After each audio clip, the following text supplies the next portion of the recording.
Bem-vindos ao Treino a Consciência. Eu sou o Marcelo Graça e este é o podcast que procura aumentar a tua consciência acerca do exercício e saúde com base em evidência científica. E agora, vamos! Bom dia, boa tarde ou boa noite, dependendo aqui das horas a que estejas a ver ou a ouvir, neste caso, o podcast. O episódio de hoje era para, neste caso, falar um pouco acerca daquilo que é a importância de um estilo de vida ativo e o que é, neste caso, ter um estilo de vida ativo aos olhos da ciência. E importa referir que, neste caso, atualmente existe aqui alguma confusão relativamente aqui a alguns termos e que, neste caso, este episódio vai estar dividido entre alguns dados estatísticos relativamente aos dados atuais de atividade física, ok? Mais nomeadamente de inatividade física.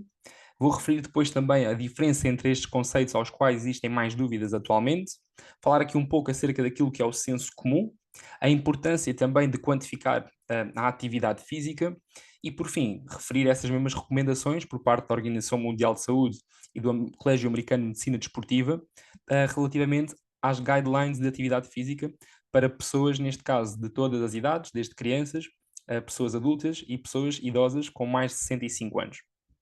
Ok? Então, neste caso, o que se sabe atualmente é que, aos dias de hoje, existe uma grande prevalência de inatividade física.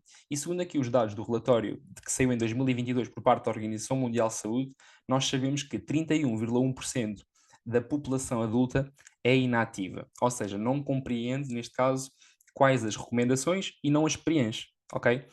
E então, assim sendo, nós sabemos que mais, neste caso, inclusivamente em Portugal, esses dados de prevalência, que também estão nesse estudo, nesse relatório da OMS que saiu em 2022, ainda são superiores aqui a esses mesmos valores referidos, dos 31,1%. E neste caso eu vou já aqui referir os mesmos. Por exemplo, para crianças, para pessoas adultas e para idosos, os nossos valores são bastante superiores àqueles de 31,1%. Então, vejamos. Crianças entre os 11 e os 17 anos, neste caso, rapazes têm 78% de inatividade física, não preenchem essas mesmas recomendações. Raparigas, 91%. Adultos, neste caso, 38% do sexo masculino e 49% das mulheres adultas também não preenchem essas mesmas recomendações. E por fim, neste caso, pessoas adultos com mais de 70 anos, neste caso do sexo masculino 53% e do sexo feminino cerca de 65% de prevalência de inatividade física. Ou seja, estes valores aqui neste caso dão-nos a consciência de que na verdade nós estamos muito aquém dos valores que estão neste caso referidos naquilo que é os valores globais. E então há de haver aqui neste caso alguma questão relativamente a alguma confusão de conceitos ou algum termo que neste caso não pode ou não está completamente clarificado. Então este episódio é para que todos nós saibamos o que é que na verdade pode ser feito para que consigamos preencher essas mesmas recomendações de atividade física. Ok? Então, o que é que nós sabemos ao dia de hoje? Sabemos ao dia de hoje que existe uma grande confusão em diversos conceitos e dá para compreender no discurso que nós vemos neste caso na sociedade atualmente. Por exemplo, nós temos pessoas a dizer do género: "Eu já não preciso fazer exercício físico, uma vez que o meu trabalho é fisicamente muito ativo." Ou "Eu já dou muitos passos diariamente, penso que já não preciso de fazer exercício físico, porque já sou uma pessoa fisicamente ativa."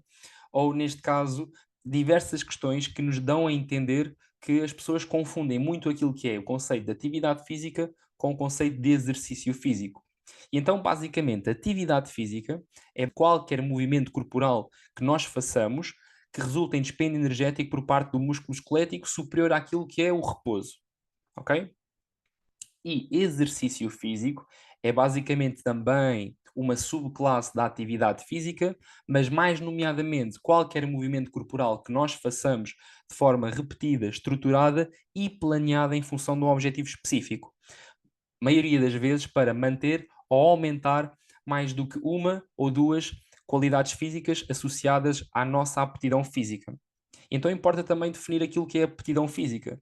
A aptidão física é um conjunto de qualidades, de atributos físicos, que são, neste caso, alcançados e que também já temos e que podem ser melhorados através do treino. Ok? E basicamente, então, pressupõe que haja um momento onde haja prática de exercício físico para melhorar estas mesmas qualidades físicas, que são, por exemplo, a potência aeróbia, potência anaeróbia, a força muscular, de resistência, a potência muscular, a força máxima, o equilíbrio, a agilidade e a coordenação. Estas 8, neste caso, qualidades físicas, estão incutidas naquilo que é a prática de exercício físico, pois cada pessoa, tendo em conta aquilo que são os seus objetivos, pode querer aumentar ou melhorar mais do que uma ou duas, ou até mesmo três ou mais qualidades físicas. Então, isto permite-nos saber que a atividade física é basicamente o conceito mais genérico, não é? Mas que depois exercício físico é uma subclasse e que fazer atividade física não pressupõe, neste caso, retirar basicamente a prática de exercício físico. Porque, por exemplo, eu estar, neste caso, a andar ou a correr para ir apanhar o metro, neste caso, não é exercício físico, porque não tem como objetivo melhorar, por exemplo, o meu consumo de oxigênio, ok? Portanto, tem apenas o objetivo de chegar mais cedo e mais rápido para não chegar atrasado, por exemplo, ao trabalho, certo? Então, são conceitos distintos, ok? Tal como, por exemplo, uma pessoa que trabalha, neste caso, a entregar cartas, neste caso nos correios, não quer dizer que não tenha que fazer exercício físico, porque ela basicamente está a praticar atividade física de uma intensidade, neste caso, leve, muitas das vezes, que impossibilita que haja adaptações nestas mesmas qualidades físicas. Então entenda-se que são conceitos distintos e que é preciso então clarificar, neste caso, os mesmos.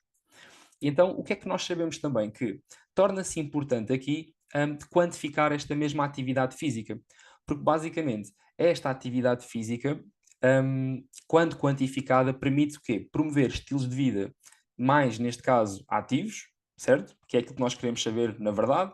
Permite ainda perceber o que é que estamos a fazer, de correto ou errado. Através de que formas?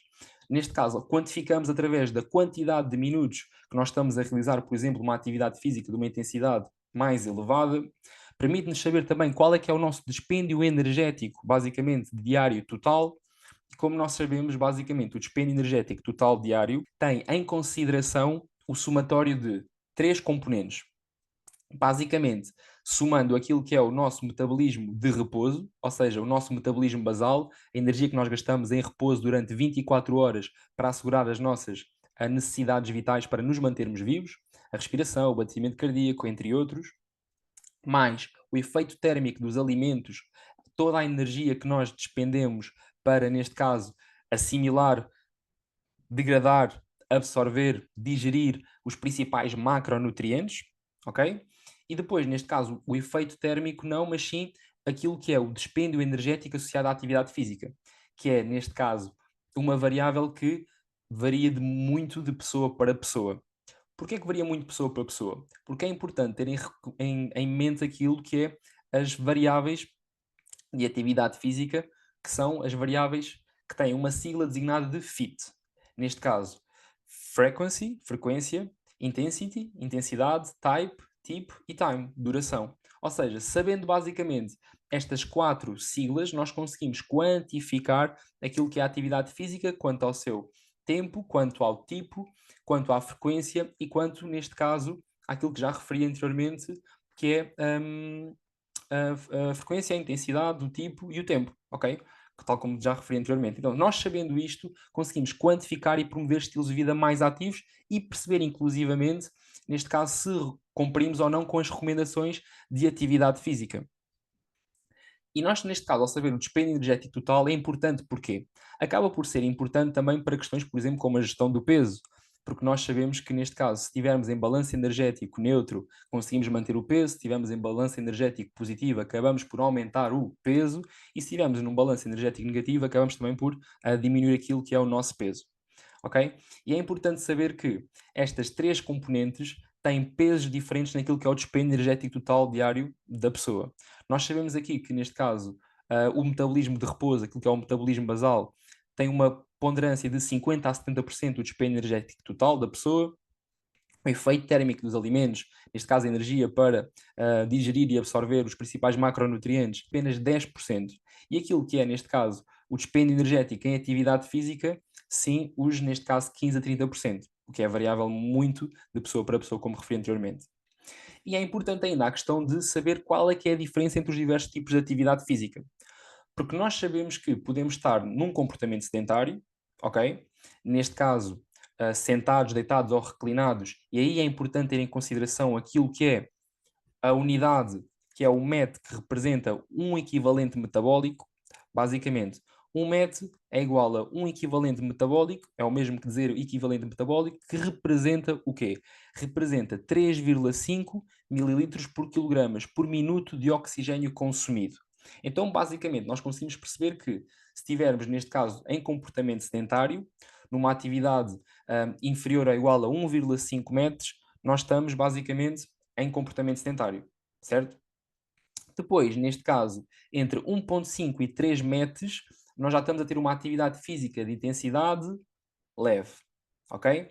Neste caso, a maioria das atividades físicas que nós fazemos no dia a dia, em tarefas domésticas, em casa ou andar, neste caso está incorporada, integrada nesta atividade física leve. Atividade física de intensidade moderada já está entre aqui os 3 e os 6 metros, ok? Que, por exemplo, o treino de força, dependendo da intensidade, está aqui entre os 3 a 6 metros de dispêndio energético associado àquilo que é o consumo de oxigênio. E não referi, mas todas as atividades estão presentes e integradas num livro que se chama Compêndio da Atividade Física. Ou seja, para as mais diversas atividades, tem lá o valor de metros para cada uma das atividades. Seja treino de força, seja corrida, seja lavar a própria louça em casa, seja, por exemplo, estar sentado ao computador a trabalhar. As mais diversas atividades que tu possas imaginar estão presentes nesse mesmo manual, Compêndio da Atividade Física.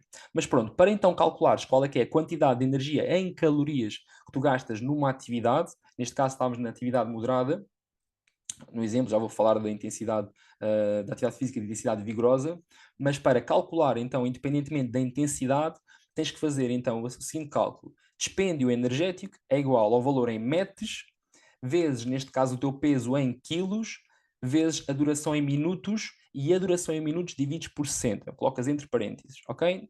Novamente, fazes o valor em metros, vezes o teu peso em quilos, entre parênteses multiplicas também o valor anterior por o tempo em minutos a dividir por 60. E aqui ficas com o valor em quilocalorias que tu despendes nessa mesma atividade, ok? E então, basicamente, depois, logo de seguida, nós temos então a intensidade vigorosa, que é, neste caso, qualquer movimento que tu faças, neste caso, que repercuta-se então numa intensidade superior a 6 metros. Por exemplo, correr aqui a 8 km por hora tem, neste caso, o equivalente metabólico de 8 metros, ok?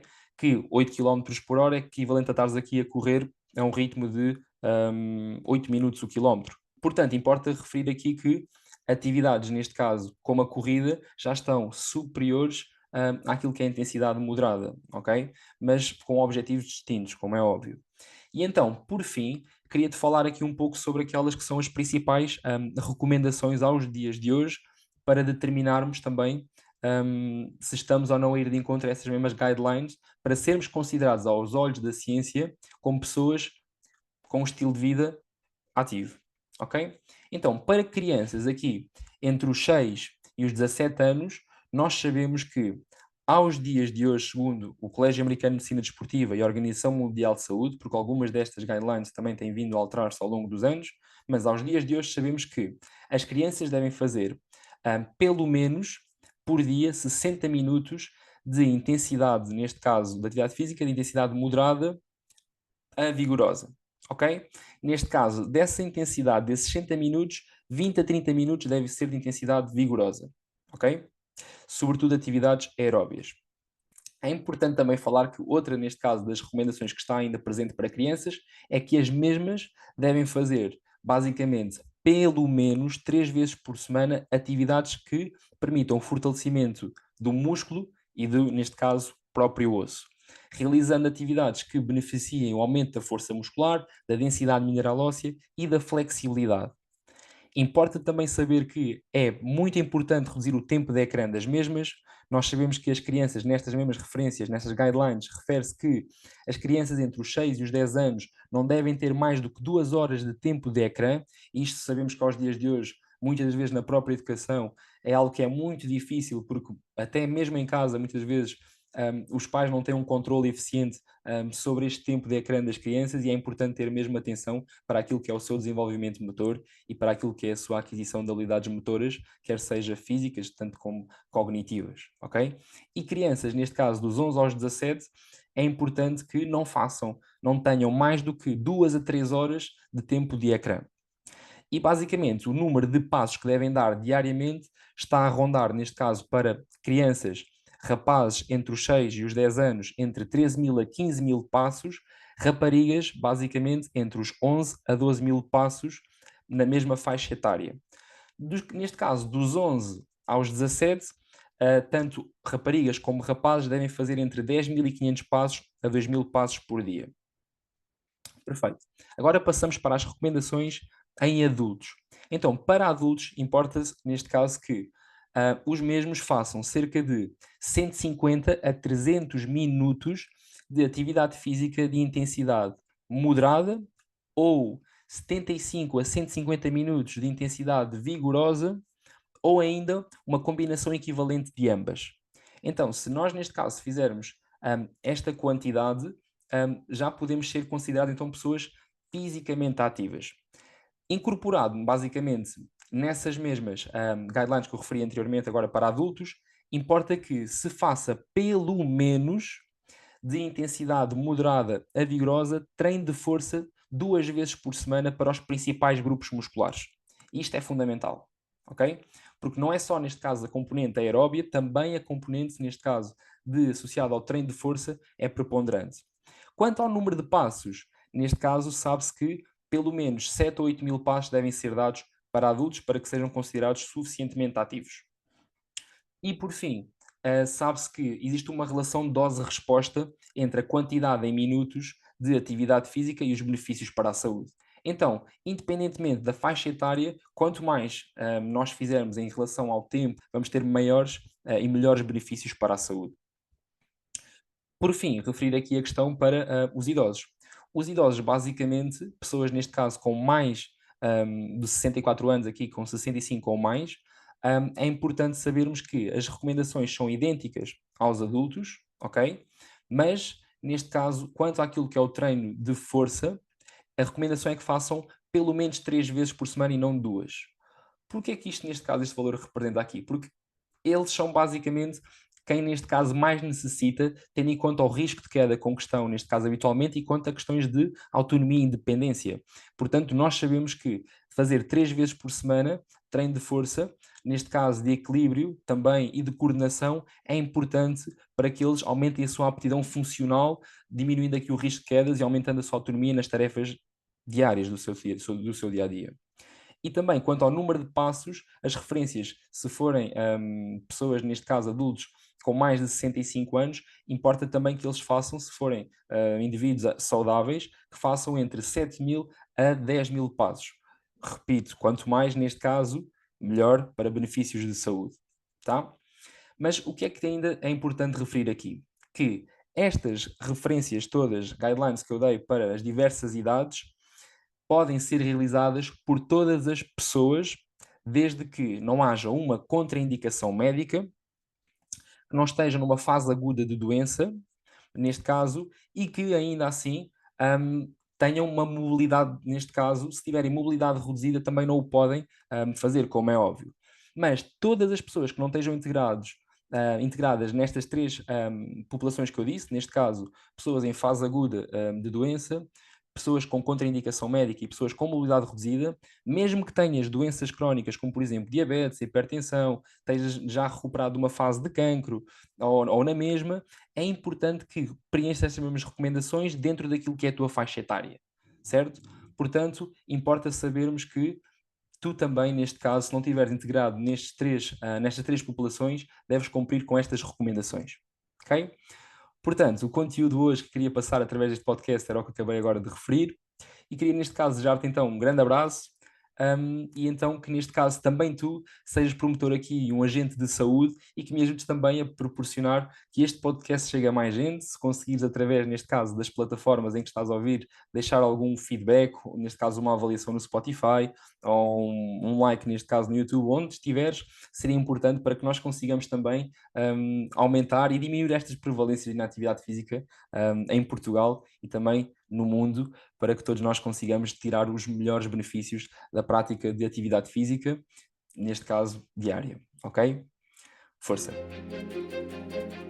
Obrigado pelo tempo que dedicaste a ouvir este podcast. Espero-te na próxima terça. Um grande abraço e vamos!